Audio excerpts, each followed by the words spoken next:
Testing one. Test one, two. Test, test, test.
Well, with that musical introduction, welcome to the 8 o'clock service.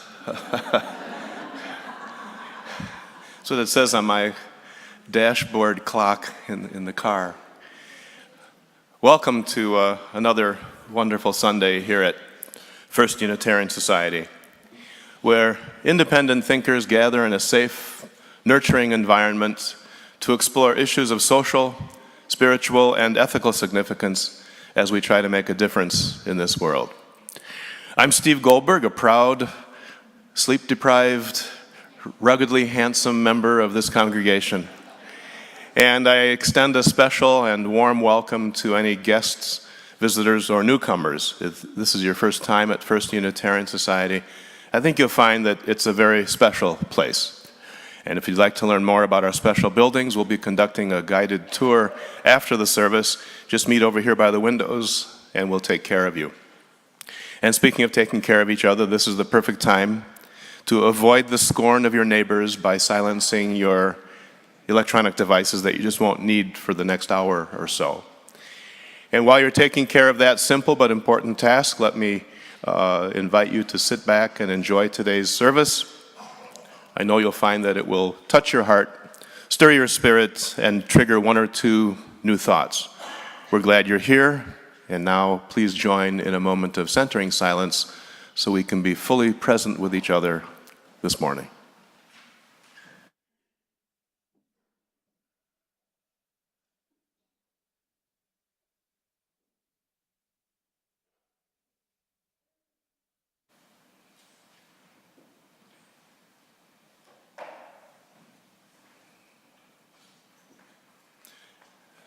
And please remain seated for our ingathering hymn, which will be led by Drew. Good morning. Good morning. Hymn number 1058, Be Ours a Religion. We'll sing it twice through together.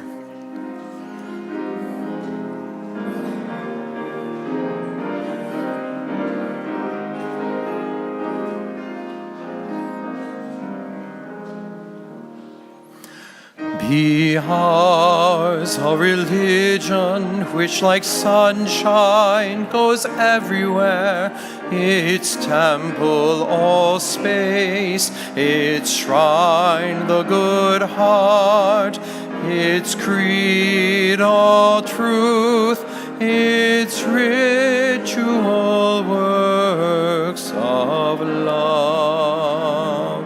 One more time. Be ours a religion which like sunshine goes everywhere, its temple all space, its shrine the good heart, its creed all truth, its ritual works of love.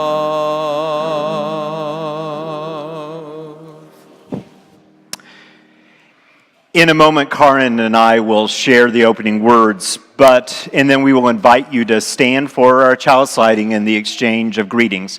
To prepare yourself for that, please take out the gray hymnal and turn to number 448. 448, that will be our chalice lighting. You'll need it in just a moment. Our opening words are combining the thoughts of Mark Morrison Reed and Libby Stoddard. I will be reading the words of Libby Stoddard, and Karin will be reading Mark Morrison Reed. We have come into this room of hope, where our hearts and minds are open to the future. The central task of the religious community is to unveil the bonds that binds each to all. There is a connection, a relationship discovered amid the particulars of our own lives and the lives of others. Once felt, it inspires us to act for justice. We have come into this room of justice, where we set aside our fear to name freely every oppression.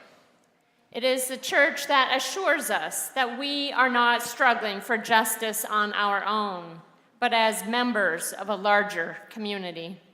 We have come into this room of love, where we know no lives are insignificant. The religious community is essential, for alone our vision is too narrow to see all that must be seen, and our strength too limited to do all that must be done. We have come into this room of song, where we unite our voices in the somber and beautiful melodies of life. Together, our vision widens, and our strength is renewed. I invite you to rise in all the ways that you do. As we spark the flame of our chalice, we will read together number 448 by Christine Robinson. As together we say, "We gather this hour as people of faith, with joys and sorrows, gifts and needs.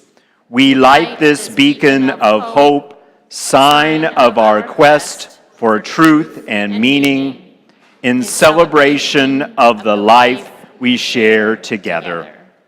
May we take a moment to share a friendly greeting with each other.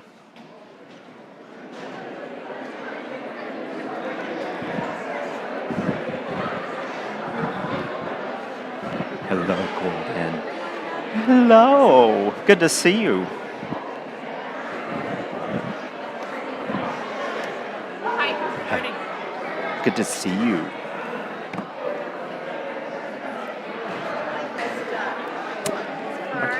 It's me. Thank you.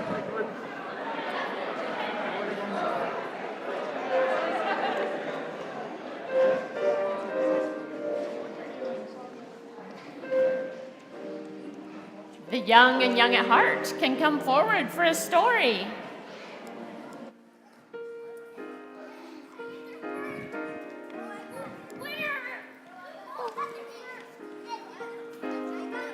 Good morning. Good morning.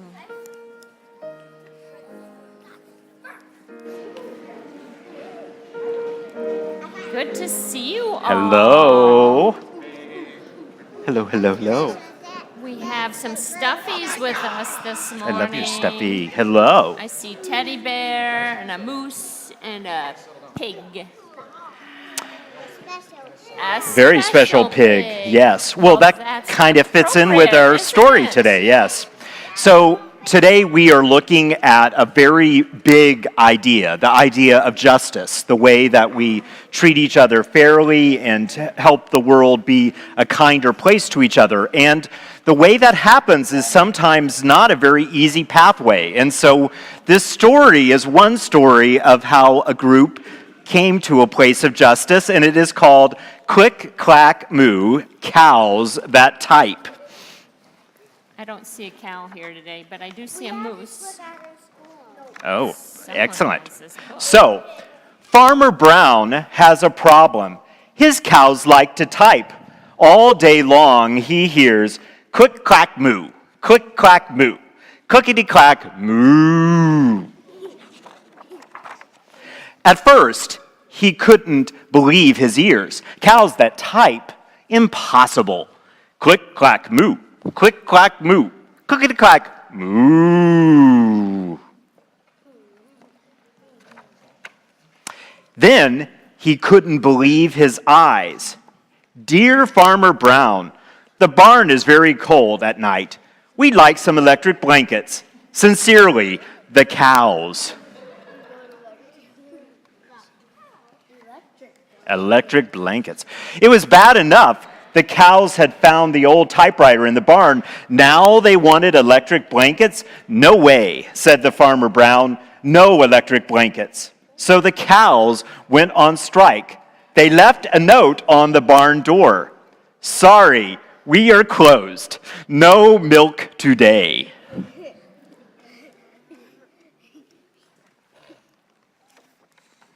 "No milk today," cried Farmer Brown. In the background, he heard the cows busy at work. Click, clack, moo, click, clack, moo, clickety-clack, moo.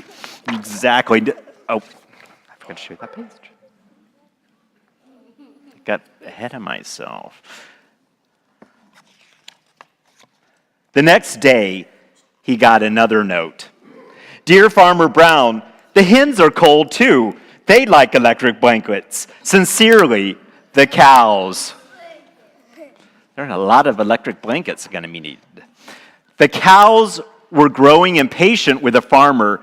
They left a new note on the barn door. Closed. No milk, no eggs. No eggs, cried Farmer Brown in the background as he heard them. Click, clack, moo, click, clack, moo, clickety, clack, moo. Cows that type, hens on strike, who ever heard of such a thing? How can I run a farm with no milk and no eggs? Farmer Brown was so furious. Farmer Brown got out his own typewriter. Dear cows and hens, there will be no electric blankets. You are cows and hens. I demand milk and eggs. Sincerely, Farmer Brown. I wonder how that's going to go.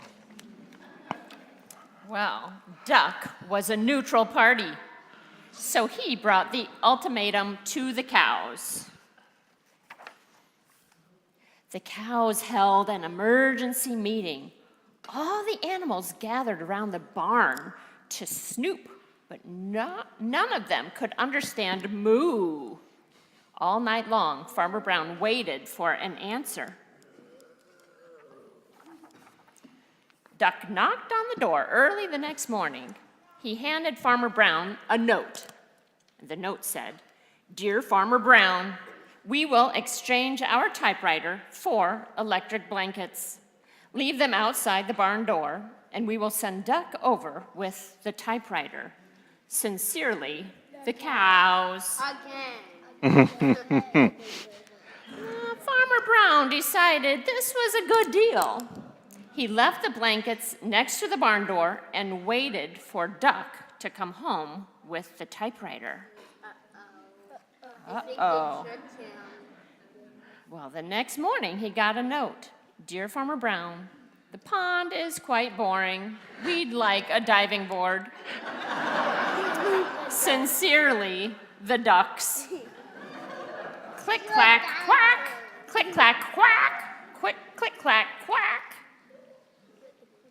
Clickety, clack, quack, and what happened? They got a diving board. So let's think about the characters and what was going on for them. So what was going on for the cows and the hens? What was going on in their life? Yeah, what were the cows and the hens? They wanted electric blankets. They were very cold in the barn. So they made their needs known to the farmer. And so what about Farmer Brown? What did Farmer Brown do at first when he got the notes? He was very angry. Farmer Brown did not want to give electric blankets. He was not happy about that. And so what about the duck? What was the duck's role in all this? He was sort of like the messenger, the postman, yes. They described him as neutral, although I'm not sure how neutral in the middle he was. And he wanted a diving board. Eventually they wanted a diving board. So at first, the farmer is really angry about the demands that are made of him. What changes in the story? There are changes actually that happen with many of the characters. What happens to Farmer Brown as he continues to receive these notes? Does he stay mad or does something else happen? Yeah.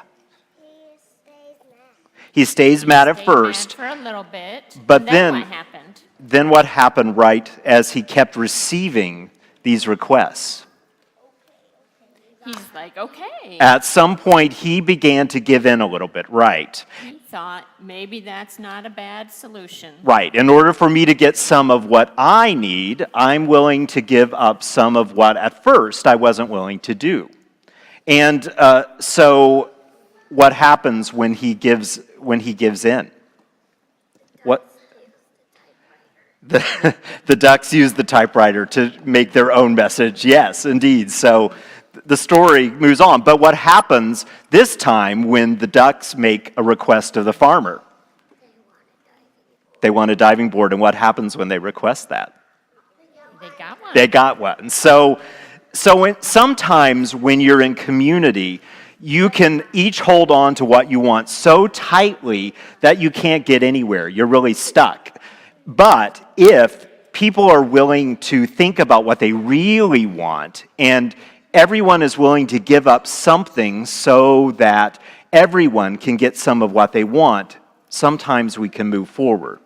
So this story talks about the importance of not only letting your needs be known, but also being willing to give and take together so that everyone can get some of what they want. It reminds me of when we have stuffies that we want to hold on to, Yes. and someone else wants to play with them too, and sometimes we take turns. We don't get to keep our stuffy all to ourselves, No, but we get to share it, and then we get to bring it back home.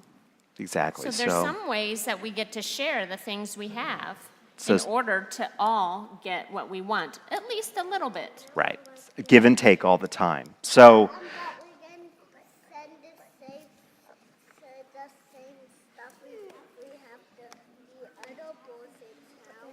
yeah, So, right. stuffies and other people and friends, and it's a kind of a complicated thing to think about, isn't Yeah. it? So as you think about how you are in your classrooms, think about the ways that you sometimes give and take with each other so that you can be more peaceful with each other in the classroom. And so we will look forward to hearing about what happens in your class, and we'll send you off to your classroom by singing together and hope that you have fun. We'll hear from you soon about what happens. We're going to sing hymns number 211 and 212. We'll sing the first verse of each, and then we'll go back to 211 and sing the fourth verse. I'll shout it out while we sing. Let's rise in all the ways that we do. We are climbing Jacob's ladder. We are climbing Jacob's ladder. We are climbing Jacob's ladder. We are climbing. First verse of the next hymn. We are dancing Sarah's circle.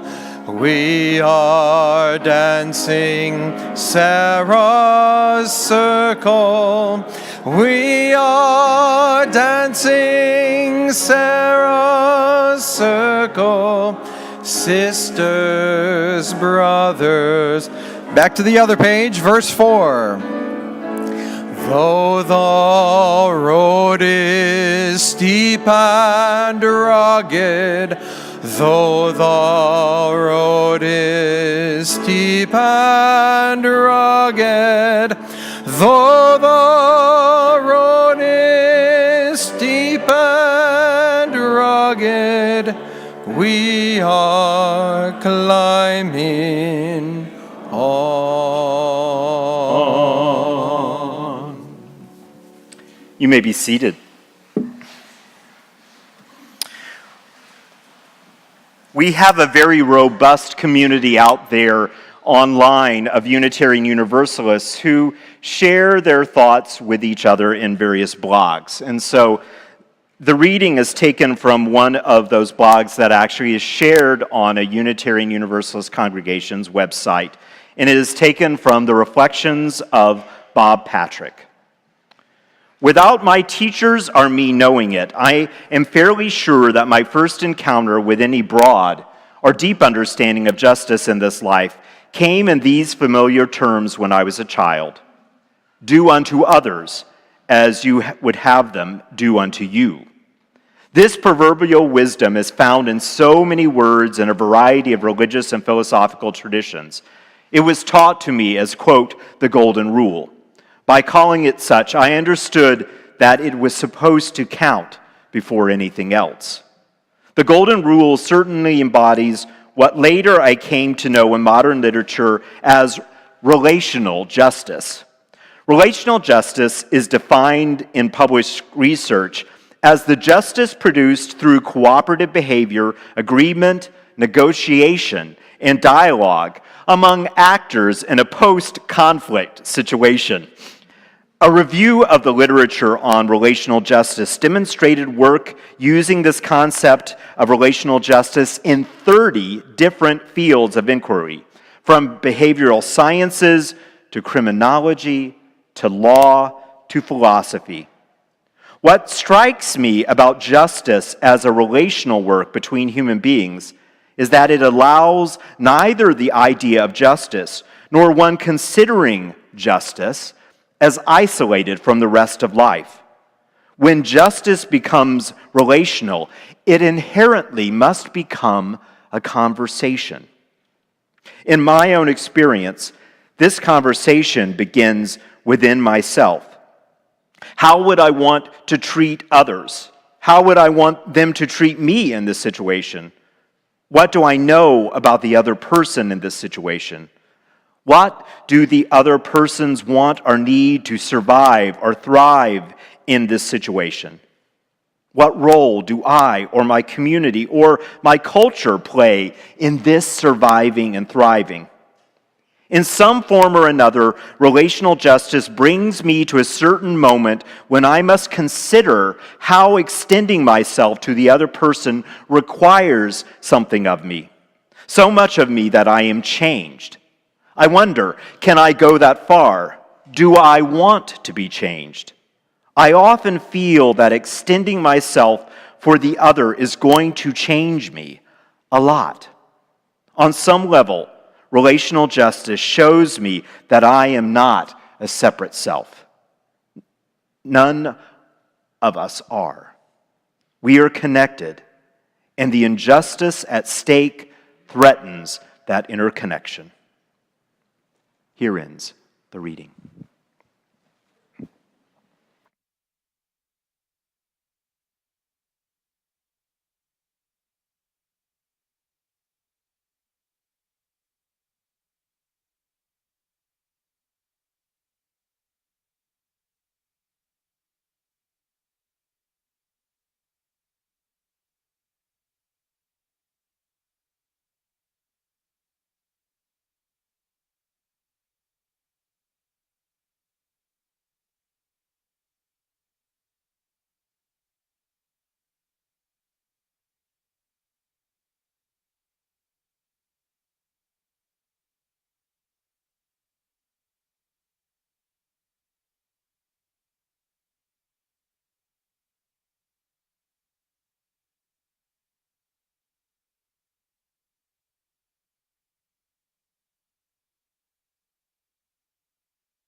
Chapter 1.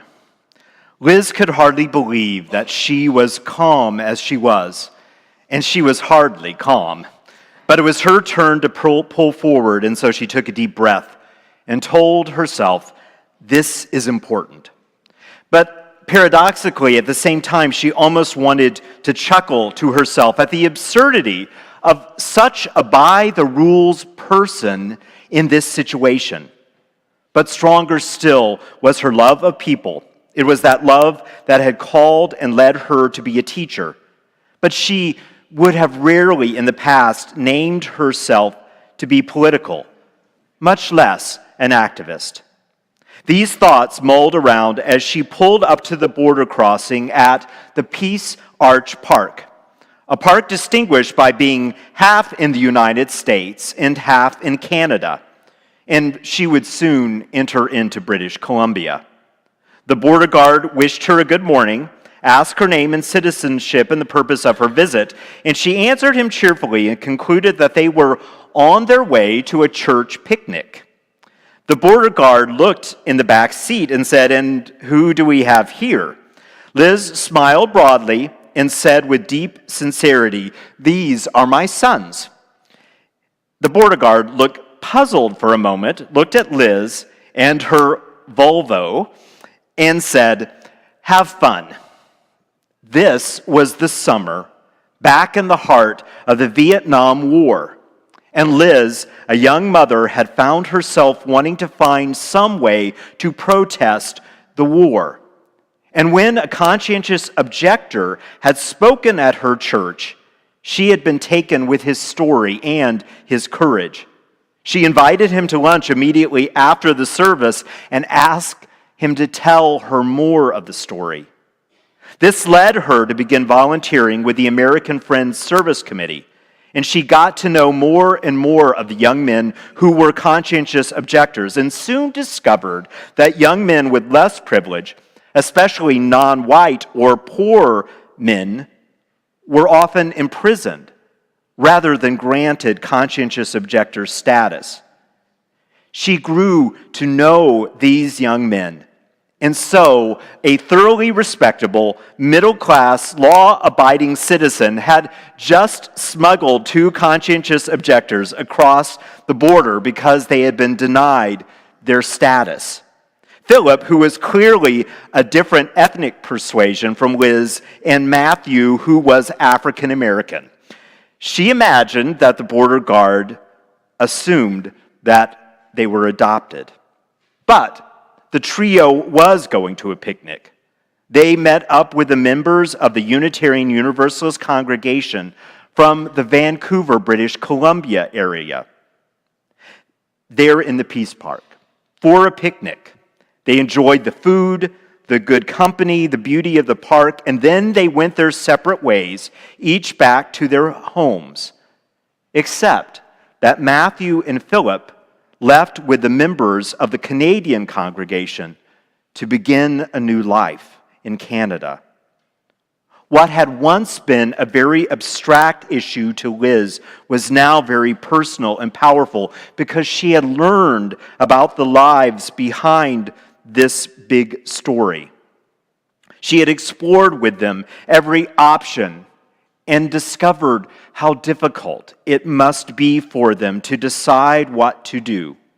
And so as these 2 young men turned to say goodbye, she realized that she really did think of them in a sincere way, at least in some way, as her sons. She began to cry as she wished them a good life, knowing that what they had ahead of them she could not even imagine. And in this way, a few Unitarian Universalists in the Pacific Northwest and in Canada worked together for what would be known as the Underground Railroad of the Vietnam War. For Liz and for so many others, they were changed by knowing the lives and the stories of these young men. And it led them on a journey to being activists in ways that they never imagined. For all of us and for us all, the ways that we understand the many layers on our pathway to do the right thing does not form overnight. We journey to new places in how we see each other in the world, and in this life-giving, difficult, joyous, and heartbreaking at all the same time journey, we find new things out about the world and ourselves. And it is an ongoing conversation in our lives and ultimately with the world. And it is an ever-changing relationship with all of those things. The thing is, justice is relational.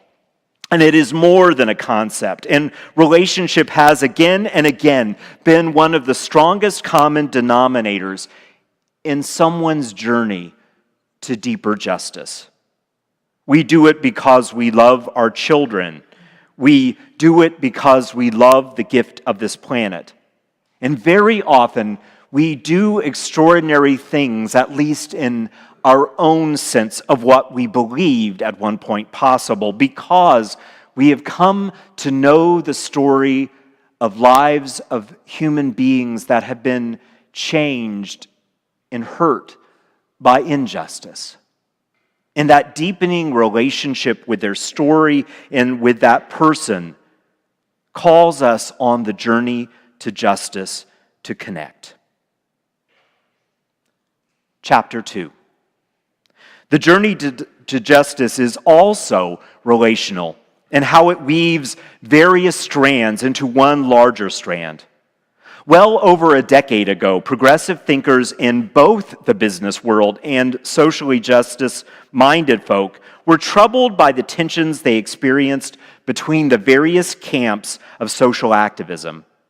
They posited that rather than separate truths, to look for some deeper relationships beneath the various strands of justice-making. And as they explored, they noted over and over again, on a global scale that transcended cultural differences and gross national product, that even within the most resource-laden countries, people in communities with the least privilege experience struggles with access to ample economic resource. They were often denied basic equity as human beings, and very often they lived in areas that lacked in natural resources such as water or fertile land, and in environments that had been destroyed by the shipping of waste products to their areas. These visionary thinkers in their exploration maintained that the health of the world, the strength of economic progress, the success of justice work could not progress without a deeper relationship between the human rights realm concerning itself with various conditions of human beings in various ways, or without economic justice and its attention to the distribution of resources and power, or third, the ecological justice process that worked to restore the planet and its resources. Connected by many names and theories like the triple bottom line or the three pillars theory, but holding together these various concepts of sustainability and eventually contributing to our understanding of intersectionality in justice work and beyond. These ideas speak to a different way of thinking about how we work together for justice. These ideas have been around for a very long time, and yet I believe we can do more in letting those ideas help us see the deep relationships in how we are called to do justice work. Sometimes the journey to justice can invite us to claim a larger sense of relationship that breaks down the silos of activism and asks us to see the interconnected importance of our peace and justice work. The more integrated understanding draws together what might be considered a competition for our energies to become a thoughtful and connective collaboration. If the journey to justice calls us to relational truths, and I believe it does, these truths ask us to learn from the connections we foster, especially those that teach us something meaningful and transformative and call us to act in surprising ways for justice. And if the very nature of the world is relational, and it is, it asks us to understand that journeying to justice as a braided reality in which we work within the deep connections of economic, human rights, and ecological justice. And all of them are needed for us to be transformed and whole in our world. Chapter 3, the final chapter. The journey to justice calls us to a relational power, and very often into deeper community. Communities, I would argue, like First Unitarian Society. It calls us into community and how we are in relationship with the larger understanding of connection in our justice work. And in that larger connection, it is just as important how we relate with integrity with each other in this congregation, and how we practice generosity and compassion with each other, and how we work together in sharing authority and power and being at the table in hard conversations. A few months ago, I presented to you some of the ideas that I had discovered in my anti-oppression work and around dismantling white supremacy that had called me to see how damaging the culture around that is for the diversity of our congregations, but also in attracting younger and more sensitized folks of all kinds, and in just allowing us to encounter the deeper truths of who we are.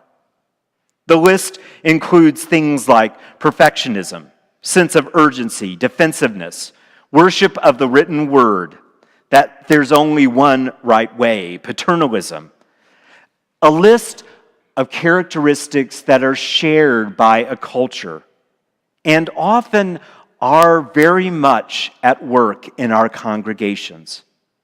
But I think in particular, some of them are especially hard for us.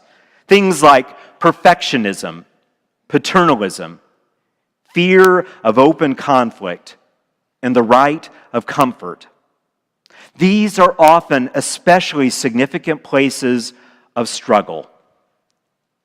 In the relational journey of justice, recently I've been taken with the writing of Unitarian Universalist minister Nancy MacDonald Ladd, who explores how our journey to justice and our work to dismantle white supremacy asks us to consider new relational truths.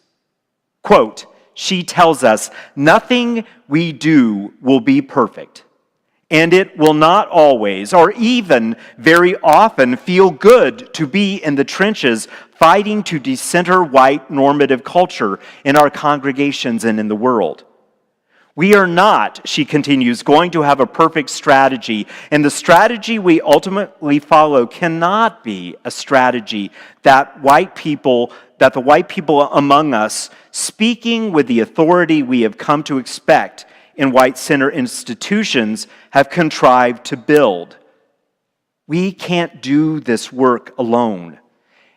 And so she believes that we must repeatedly preach these words to each other. How perfectionism and the expectation of perfectionism, how the difficulty to be in hard conversations, how hard it is for us to be uncomfortable, these will stop us from doing the work that we must do.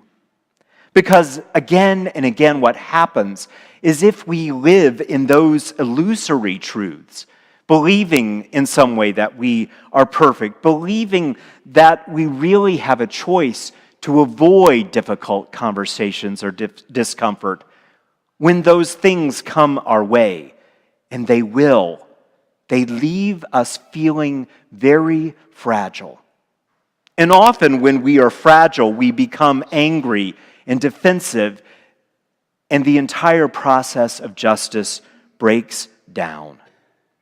We have to find a new way of understanding ourselves and how we relate to each other that is stronger than those old norms. There are many different examples. One that I will give you just because I think it speaks to a particular viewpoint that many of us would find interesting is from Anthony B. Pinn. In his view, there is no human being that is not, first and foremost, inside a body responding to other bodies. And through that relationship, we move into mutuality. He writes in his book, The End of God Talk, an African-American humanist theology, quote, humans as embodied selves will and are flawed, but this does not constitute the grounds for a basic need for ontological reconstruction. The goal of this theological anthropology is to speak of humans in ways that not only affirm perceptions of experience, but change the ways in which particular categories of embodied selves, such as African American embodied selves, are viewed and processed.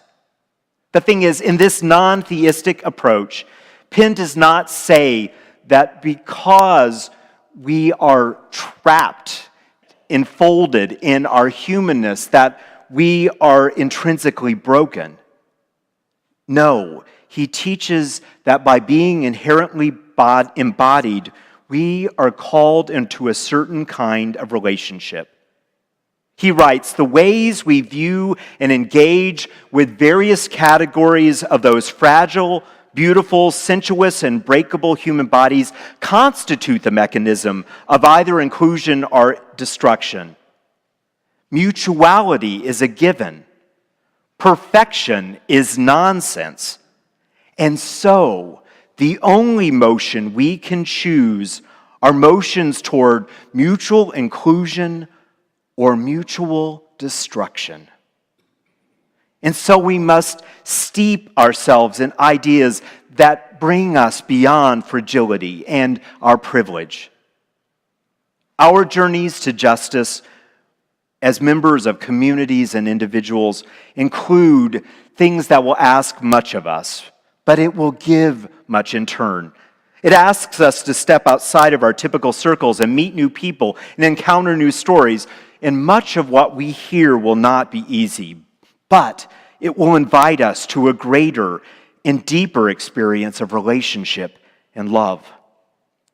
Our journeys to justice will ask us to move beyond our siloed understandings of justice work, which will challenge us, and invite more people to the table and make our journey longer and more complex. But the good news is that it will serve the truth of our interdependence with greater integrity and strength.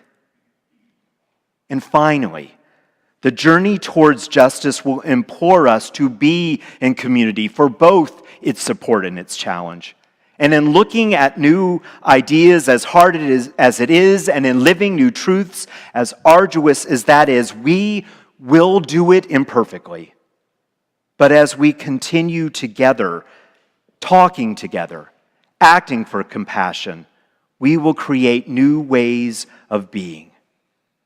Staying engaged in uncomfortable conversations is the first step for creating this new way of being together, forming the future of our faith.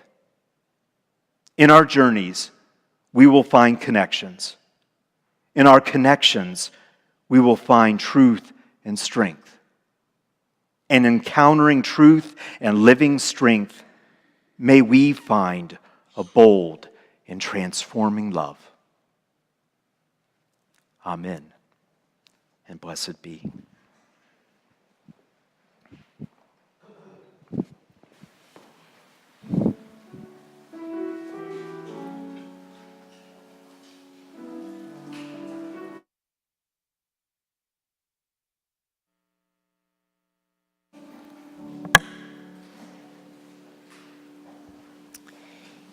Each week we have the opportunity to tap into those connections of generosity and abundance.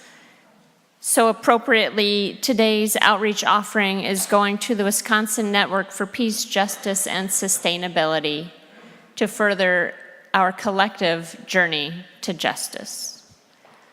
We will receive today's offering.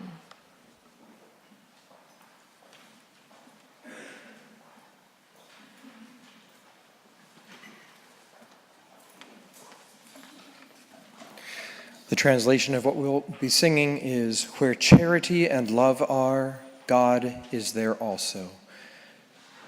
His love has gathered us into one. Let us rejoice and be pleased. Let us fear. Let us love the living God, and may we love each other with a sincere heart."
So thanks for your generosity in our offering.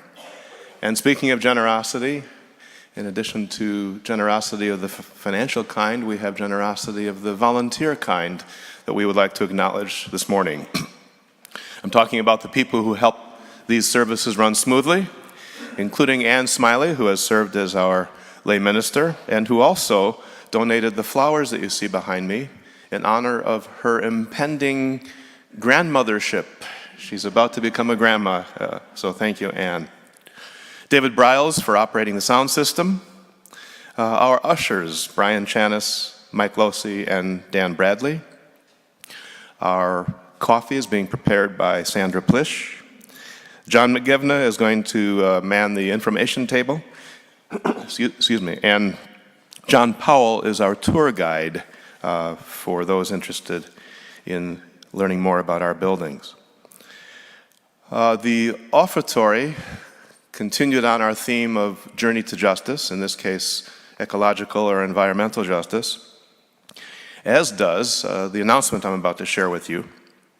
You may have heard about the youth climate strike, which is going to take place this Friday, March 15, as students throughout the world walk out of their classes and strike for climate action.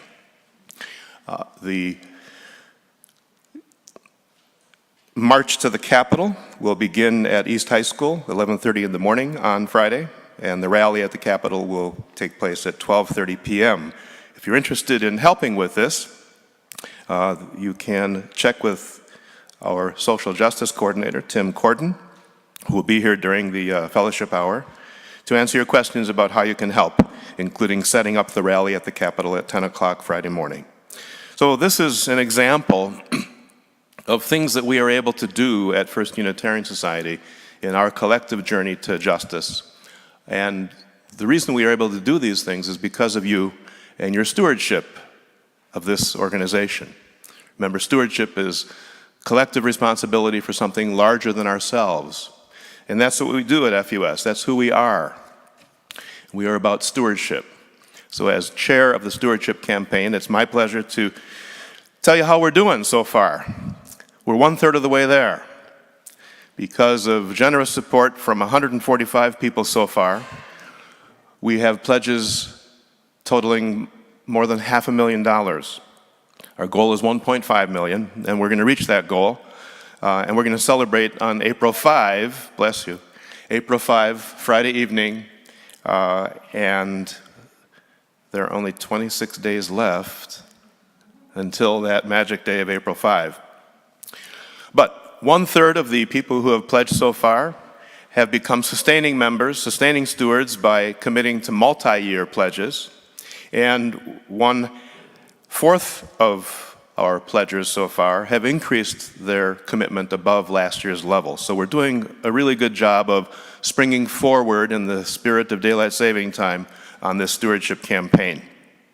We're not just going to celebrate on April 5 as we complete a successful campaign. We're going to celebrate every week by recognizing one donor at each service who has pledged in this stewardship campaign.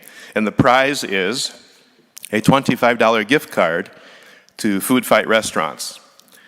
And today's winner, if I draw the name out of the envelope, Len and Jen Berry. Len, Jen, here's Len. Thank you, Len.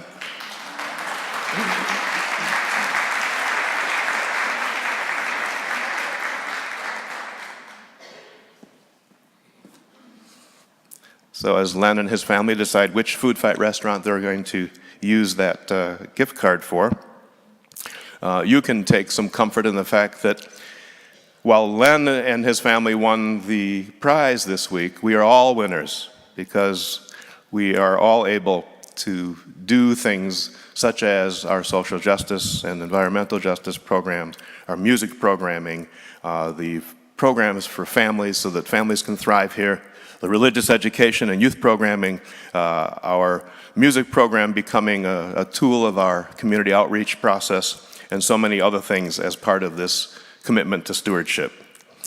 Your gift of any size makes a difference. So I mentioned that we've raised $500,000 so far. It doesn't mean that everybody has to contribute at a huge level. We can take gifts of any level so that we collectively take responsibility for this organization we call First Unitarian Society. If you have questions about your pledge, Florence and Cheryl are at the back of the room. They'll be in the commons to answer any questions you might have about your pledge as together we spring forward in our stewardship of First Unitarian Society. So endeth the announcements.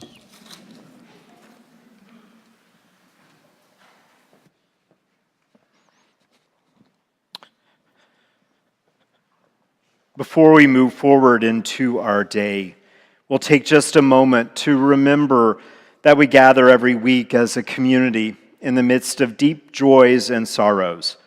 And so it's important for us to remember the ways that we are deeply connected and to share with each other as we can.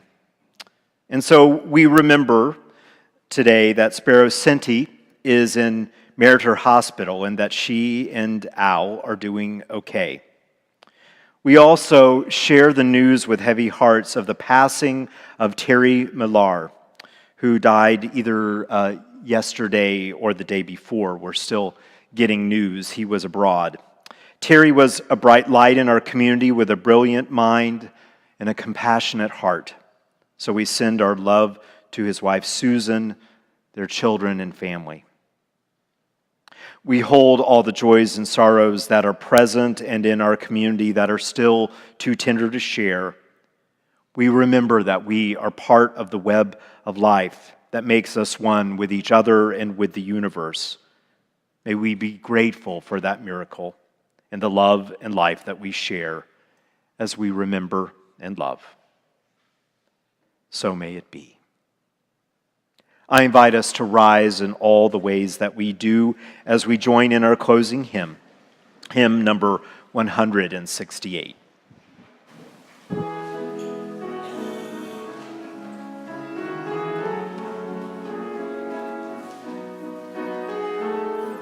We'll sing the first and last verses only.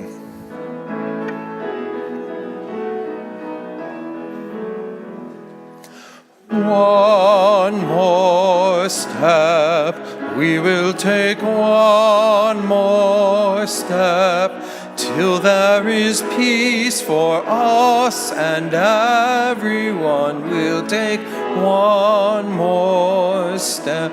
Verse 4.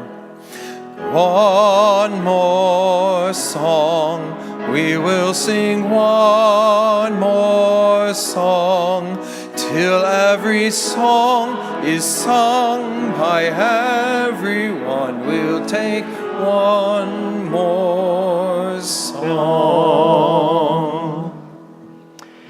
As we prepare to leave this morning, may we be reminded of all of the truths of our journey to justice. The ways that relationship will change us, will deepen our lives, will teach us about the power of love. As we extinguish this chalice, we do not extinguish the wisdom that we share. We do not extinguish the power of the call of our justice making. We do not extinguish the warmth of love and community. These remain until we gather in this place again. I invite us, before we move on into our day, to take our seats one more time and receive the gift of music together.